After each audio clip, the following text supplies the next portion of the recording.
प्रविश्य मम वाचमिमां प्रसुप्तां सञ्जीवयत्यखिल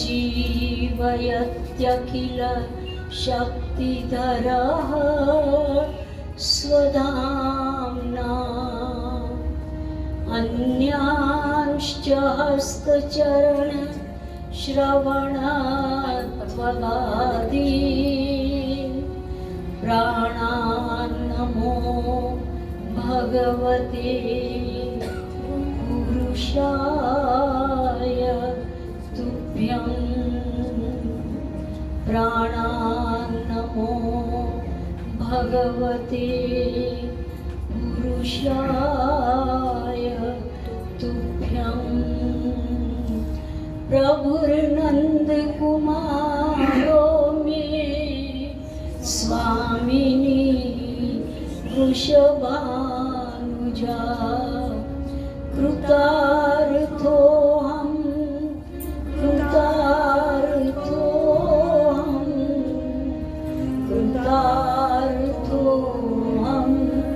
न संशयः।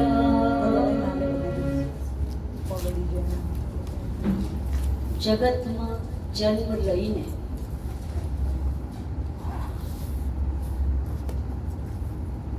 જગતમાં જાગૃત થઈને જન્મ પછી જાગૃત યદિ આપણે આપણા હૃદયસ્થ ભગવાનને ભક્તિના ભાવોથી અભિષિંચિત કરતા રહીએ તો એ હૃદયસ્થ ભગવાન પ્રસન્ન હોઈને આપણને હૃદયથી બહાર નીકળી અને ભાવના પ્રમાણે અનેક લીલાઓના એક જ સાથે દર્શન કરાવે. વિપ્રયોગ અવસ્થાની ભક્તિ માર્ગમાં આ જ વિશેષતા છે. લોકો શ્રી કુંતીજીને, શ્રી મહાપ્રભુજીને જ્યારે આપણે આજની પુસ્તકોમાં જોઈએ છે ત્યારે સેડિસ્ટ કહે છે કે મહાપ્રભુજી, કુંતીજી એ બધા ભગવાનથી દુઃખ માંગનારા છે. પણ શું આ વાત એનો આલોચનાત્મક દ્રષ્ટિથી, ક્રિટિકલ દ્રષ્ટિથી યદિ વિચાર કરો તો મહાપ્રભુજી અત્યંત ઓપ્ટિમિસ્ટ છે અને શ્રી કુંતીજી પણ અત્યંત ઓપ્ટિમિસ્ટ છે, એટલે આશાવાદી છે. આજકાલના લોકો બીજી ભાષામાં કહો, અરે ભાઈ પોઝિટિવ રહો, પોઝિટિવ રહો. આજનો નવો શબ્દ વી પોઝિટિવ. પહેલા કહેતા હતા આશાવાદી, નિરાશાવાદી. હવે આપણો શ્રીમદ ભાગવત જે વેશ્યાથી દત્તાત્રેય ભગવાન શીખ લે છે 24 ગુરુઓ પૈકી, એમાં એ સ્ત્રી કહે છે આશા એવ પરમમ દુઃખમ નૈરાશ્યમ પરમમ સુખમ. તો આ વાત જે લાગે છે ને એનું એપ્લિકેશન કયા કોન્ટેક્સ્ટમાં કરવાનું? આપણા જીવનના ચાલુ લૌકિક વ્યવહારમાં. આપણે કોઈથી આશા રાખીએ તો રાખીએ, પૂરી ન થાય તો દુઃખ થાય. એટલે કોઈથી આશા જ ન રાખવી. પણ ભગવાનના વિષયમાં, અધ્યાત્મના વિષયમાં, આદિ દૈવિક વિષયમાં આ વાત જરાય એપ્લિકેબલ નથી. ભગવાનની જે ભક્તો જે પ્રકારે આશા કરી છે, ભગવાન તેની આશા તે પ્રમાણે પૂરી કરવા દોડતા પ્રભુ પધાર્યા છે. આજે અવતરણમ અવતારઃ એટલે વૈકુંઠાદ અત્ર અવતરણમ અવતારઃ, 4 અવતારોની વાત છે. એટલે મારે પણ સંક્ષિપ્તમાં કહીને ચારે અવતારોના જેટલા વધુ દર્શન કરી શકીએ, સમજી શકીએ એટલે વહેલું જરૂરી બોલીને પૂરો કરીશ. તો પહેલાં તો કાલે આપણે સાંભળી ગયા, વિપદા સંતુ ન શશ્વત તત્ર તત્ર જગદગુરો ભવતો દર્શનમ યત સ્યાદ અપુનર્ભવ દર્શનમ. કુંતીજી કહે છે કે હે ભગવાન, અમારા જીવનમાં દુઃખો આવ્યા કરે. પ્રભુ પૂછ્યું કે ફોઈબા, આવો કેમ કહો છો? અત્યાર સુધી તમે દુઃખો ભોગવ્યા, કંઈ ઓછા ભોગવ્યા? અરે હવે તો તમે હસ્તિનાપુરના રાજમાતા છો, હવે શું કામ દુઃખની માંગણી કરો છો? હવે તો બધું જ સહેલું સરળ થઈ ગયું છે. તો આ દુઃખ કુંતીજી કયા મનમાં ભાવ રાખીને કહી રહ્યા છે કે દુઃખ એ તો ભગવાનના પધારવાની વધામણી છે. જેમ આપણે ત્યાં ઉત્સવ આવે તો કોઈ પણ વધાઈ ઉત્સવની 15 દિવસ પહેલાં 20 દિવસ પહેલાં બેસી જ જાય છે. તો જેમ નરસિંહ મહેતા એ તો મહાપ્રભુજીથી ઘણા વર્ષ પહેલાં પ્રગટ થયા, એટલીસ્ટ 100 વર્ષ પહેલાં તો ખરા જ. તો નરસિંહ મહેતા મહાપ્રભુજીને પધારતા પહેલાં એટલે પુષ્ટિ માર્ગના પહેલા વધૈયા એ શ્રી નરસિંહ મહેતા કહેવાય છે કે વલ્લભ ન વિઠ્ઠલ ભૂતલે પ્રગટશે, પુષ્ટિ માર્ગ તે વિશદ કરશે અને લોકોને મતલબ ખૂબ જ આનંદ આપશે અને વિના સાધને ઉદ્ધાર કરશે. તો આ નરસિંહ મહેતાની વધામણી.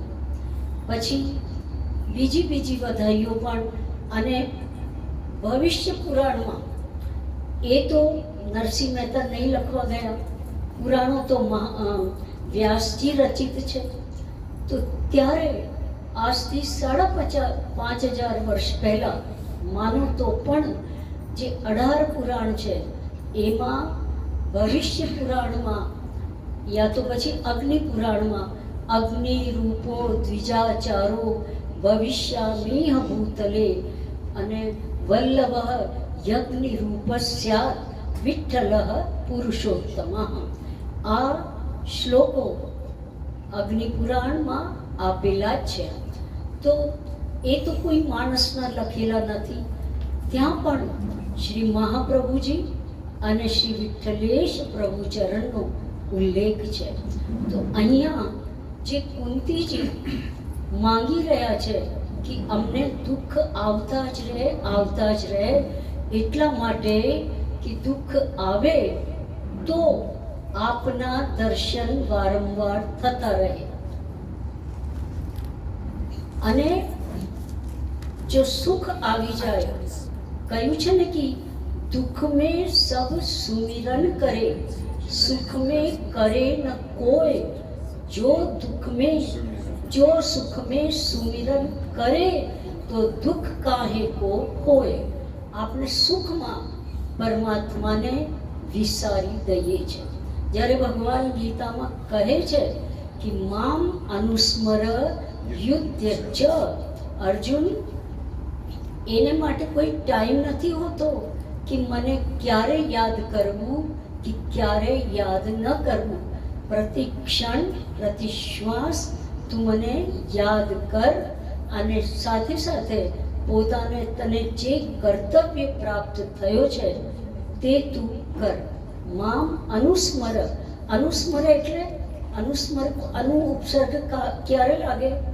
એક પછી એક આપણે કોઈનો ફોલોઅપ કરીએ, અનુસરણ કરીએ ત્યારે એક આગળવાળો ચાલે તો પછી એની પાછળ આપણે જઈએ. તો એક નામ પછી બીજો નામ, બીજા પછી ત્રીજો નામ, એવી રીતે સ્મરણ કરતા જ ચાલો. અને જ્યારે આપણને ખબર પડી જાય, બિલકુલ હું ધ્યાન રાખું છું કે સ્મરણ કરતાં કરતાં આપણો ક્યારેય ચિત્ત બીજો જતો રહે છે તો એને પાછો પકડી લો, પૂછો એ ભાઈ કેમ શું કામ જતો રહ્યો, શું મળવાનું છે ત્યાં, તો પાછો ચિત્ત ઠેકાણે આવશે, પાછો એને લગાડો કામ ઉપર. અને આપણું કામ તો એ જ છે, કૃષ્ણ સેવા સદા કાર્ય માનસી તત્ પ્રવણમ સેવા તત્ સિદ્ધૈ તનુ વિદ્યા. આપણું તો આ જ કાર્ય છે, કૃષ્ણ સેવા સદા કાર્ય. તો ઠીક છે, ચંદ્રગોપાલજી મહારાજની પુસ્તકમાં બહુ સુંદર આનું વિશ્લેષણ આપ્યું છે. સિદ્ધાંત મુક્તાવલી લખતા આ આટલી જ આપ લોકોએ વાંચી ના હોય, પણ કૃષ્ણ સેવા સદા કાર્ય, આ જ પંક્તિ ધારો કૃષ્ણ કાઢી દો તો સદા સેવા કાર્ય વચન આવશે, સદા સેવા કાર્ય. કોની સદા સેવા કાર્ય કરીએ ભાઈ? આપણી પોતાની, તો પોતાની તો કરીએ જ છે, 24 કલાક પોતાને જ જોઈએ છે. તો નહીં, આ સાપેક્ષ અહીંયા વાક્ય અધૂરો લાગે.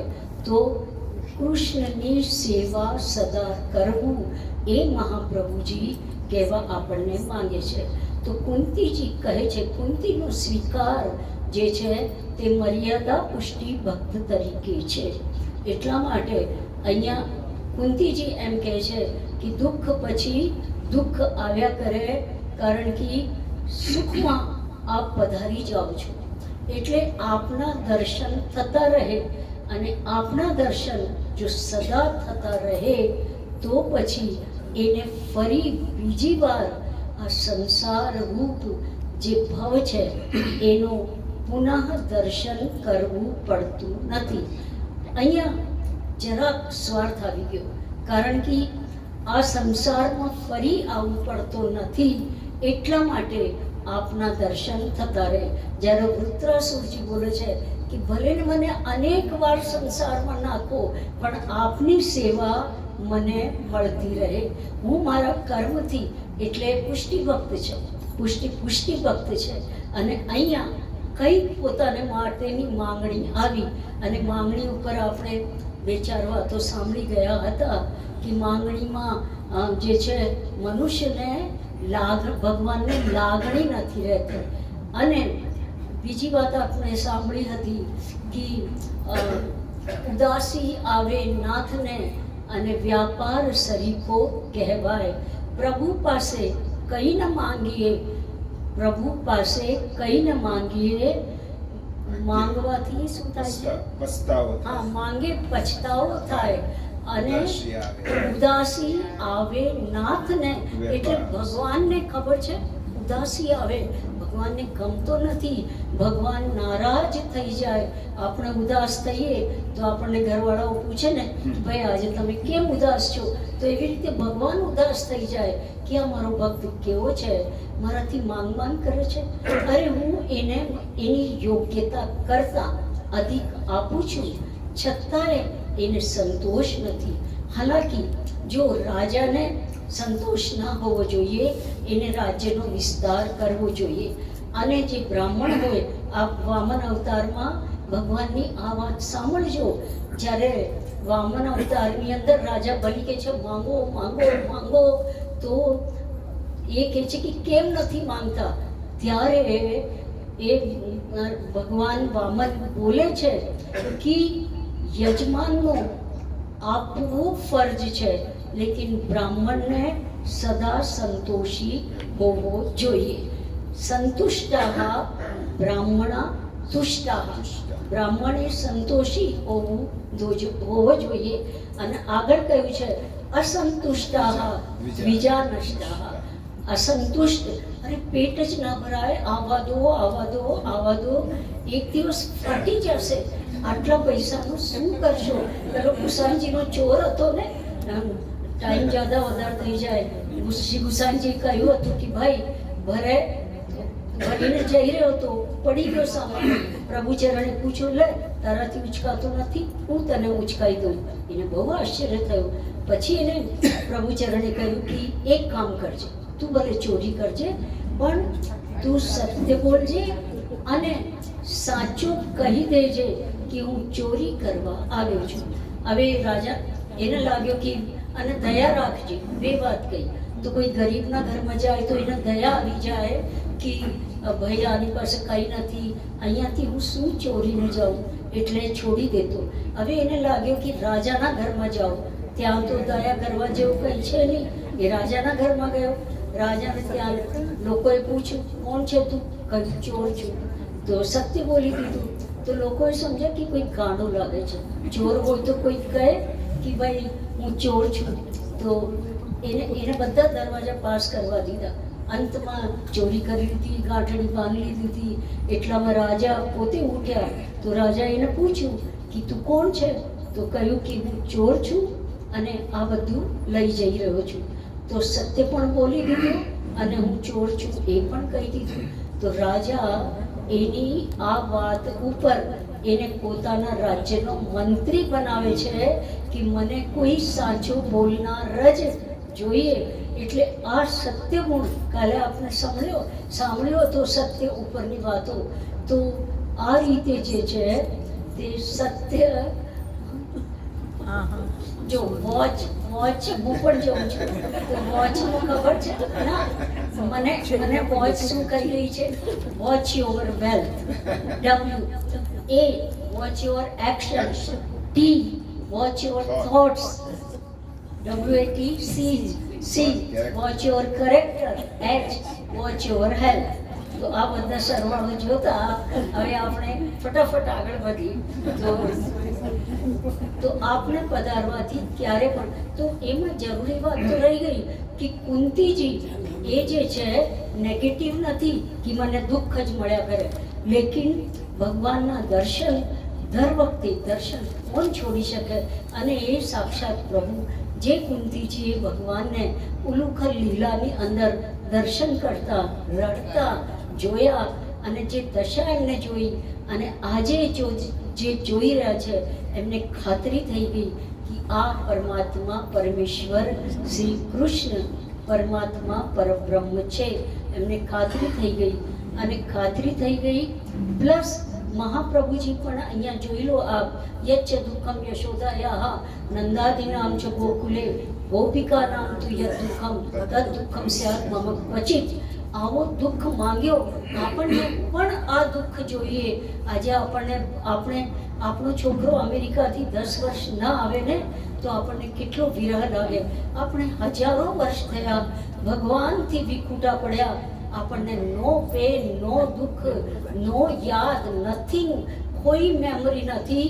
આપણે કેવા છીએ? મને તો આમ લાગે કે આપણે કેવા નિષ્ઠુર લોકો છીએ કે આપણને ઈશ્વર માટે કોઈ દિવસ રુદન નથી થતો કે આપણે ભગવાનથી દૂર છીએ.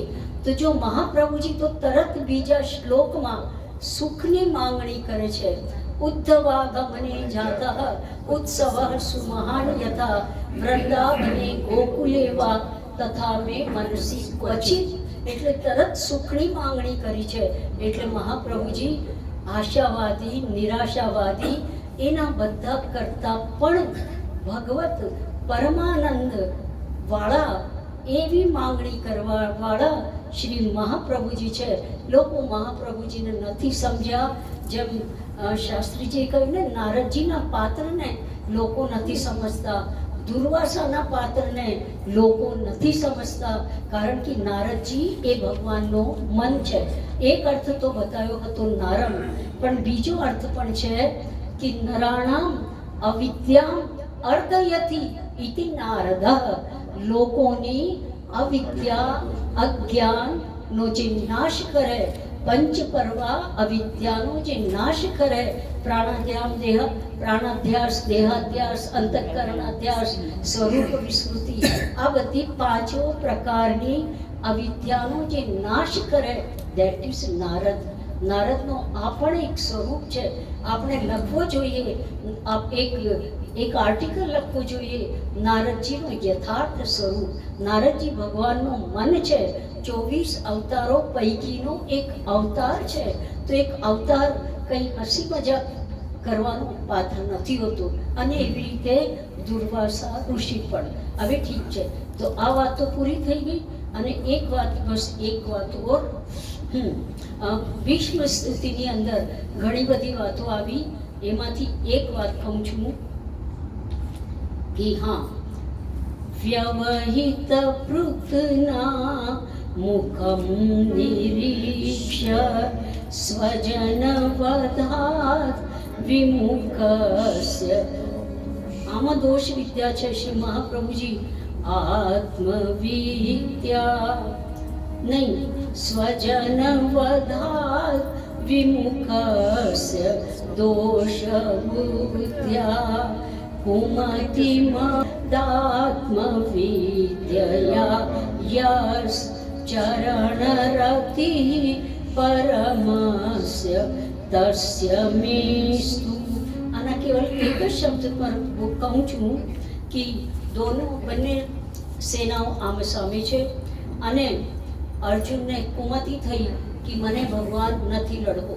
કારણ અર્જુન ભગવાનની સામે બોલે છે, ભગવાનને કહે છે, ભગવાન અર્જુનને કહે છે પ્રજ્ઞા વાદાંશ્ચ ભાષસે. તું અર્જુન એવી વાતો કરી રહ્યો છે જેમ પંડિતો વાત કરતા હોય, પણ ખરેખર તો જો શાસ્ત્ર લખે છે, શાસ્ત્ર વાસ્તવમાં જે ભગવાન કહે એ જ શાસ્ત્ર છે. જે વેદ પણ ભગવાનના નિશ્વાસ છે, પણ ગીતા તો ભગવાનની વ્યક્ત વાણી છે, અવ્યક્ત વાણી પણ નથી. આ તો સાક્ષાત વાણી છે ભગવાનના મુખારવિંદની. તો જેને ભીષ્મજીએ સાંભળી, જેને વ્યાસજી અને જેને સંજય, જેને બીજું કોણે સાંભળી હતી? અર્જુન તો સાંભળી છે, હા સંજયે સાંભળી, સંજય. હા, તો આ જે લોકોએ એને સાંભળી, એમની પાસે દૂર દ્રષ્ટિ અને દૂર શ્રવણની પણ શક્તિ હતી, જેમ ગોપીજનો યુગલ ગીતની અંદર આગળ ખબર પડશે આપ લોકોને. તો ઠીક છે, તો અર્જુન કહેવા લાગ્યો ભગવાનને કે ભગવાન, ગુરુને મારવો એટલે એક તો પહેલા બ્રાહ્મણો ન હંતવ્ય, આ વેદ આજ્ઞા છે. ગુરુના આજ્ઞા અનુલંઘનીય. અરે ગુરુની તો આજ્ઞાનું પણ ઉલ્લંઘન ન કરાય. અને પછી પોતાના સ્વજનોને ન મારી શકાય, ભાઈ બંધુ બાંધવોને અને પુત્રોને, જે પુત્ર લેવલના છે એને ન મારી શકાય. અને આપ તો જુઓ મહાભારતમાં આ ઈરાનનું તો યુદ્ધ શું, લેકિન મહાભારતની સમય કમ સે કમ 40 લાખ લોકો આવ્યા હતા અને એમાંથી 40 પણ નહીં બચ્યા. લોહીની નદીઓ વહી રહી હતી. આ મહાભારતનો યુદ્ધ હતો, જેમાં આજે આપણી મિસાઇલ્સ જે છે તે વરસાદ નથી વરસાવતી, અગ્નિ નથી વરસાવતી. એટલે ત્યારે તો આગ્નેયાસ્ત્ર, પછી વરુણાસ્ત્ર, આનાથી હવે લોકો બનાવશે. હવે અમેરિકા, જાપાનને એવા જે લોકો છે એ બધા આ આપણા મહાભારતને ભાગવતજીને જોઈને આવા અસ્ત્ર શસ્ત્રો હવે મતલબ ક્રિએશન કરશે વૈજ્ઞાનિકો ત્યાંના. પણ આઈડિયા મૂળ આપણો છે. પુષ્પક વિમાન મૂળ આઈડિયા આપણો ભારતનો. એટલે ભારત ગુરુ હતો. આજે તો ભારત ગુરુ નહીં, પણ ખરેખર મોદીએ તો ભારતને શું બનાવી દીધું, આપણો મોઢો ઝુકાઈ જવાય એવા મોદીજીએ આપણને બનાવી દીધા. જે ગુરુ ભારત હતો, જે સોનાની ચીડિયા ભારત હતો, જે ભારતને લૂંટવા માટે બધા આવતા હતા, આજે આપણે ત્યાંથી વિદેશોથી વિદ્યા લઈને અને ભીખ માંગીને ત્યાંની વિદ્યા ગ્રહણ કરવા જઈએ છે અને આપણી સંસ્કૃતિને તોડી રહ્યા છે. અને એ લોકો આપણી સંસ્કૃતિને અપનાવી રહ્યા છે. આ ક્યાંની બુદ્ધિમાની છે? બહુ દુઃખદ વાતો છે આ તો. પણ ઠીક છે, કુમતિ મહરદ આત્મવિદ્યા યશ. તો અર્જુનની આ જે મતિ હતી કે હું આ કેમ કરું, જેનાથી હું બાણ ચલાવવા શીખ્યો, ધનુષ ચલાવવા શીખ્યો, એને કેમ મારું? તો આ મતિને, આ વિચારધારાને ભીષ્મ પિતામહ કુમતિ કહી રહ્યા છે. આ કુમતિ છે, આવો વિચારવો. ભગવાન અર્જુને સમજી લેવો જોઈએ કે ભગવાન જ્યારે મારા સારથી બન્યા, આપણા જીવનમાં જે પણ યોગ આવે છે એ યોગ પરમાત્મા બેસાડે છે. અને જે લોકોની જીવનમાંથી કાઢી દે છે, એટલે એડિટ કરી દે છે, જે લોકોની જરૂરત નથી હોતી એ લોકોને જીવનમાંથી ભગવાન કાઢી દે છે. તો આ યોગ છે કાઢવાનો, એડિટ કરવાનો, એ યોગ પણ ભગવાન જ બનાવે છે. અને મેં આ વાત શીખી છે જ્યારથી મારા શ્રી સાથે હું 50 વર્ષનો લગ્ન જીવન વ્યતીત કર્યો, બલકી 52 વર્ષનો, ત્યારથી મને આ વાત શીખાઈ છે કે જેની જરૂરત હોય છે ભગવાન એને લઈ આપે છે, જેની જરૂરત નથી હોતી ભગવાન એને વિદા કરી દે છે.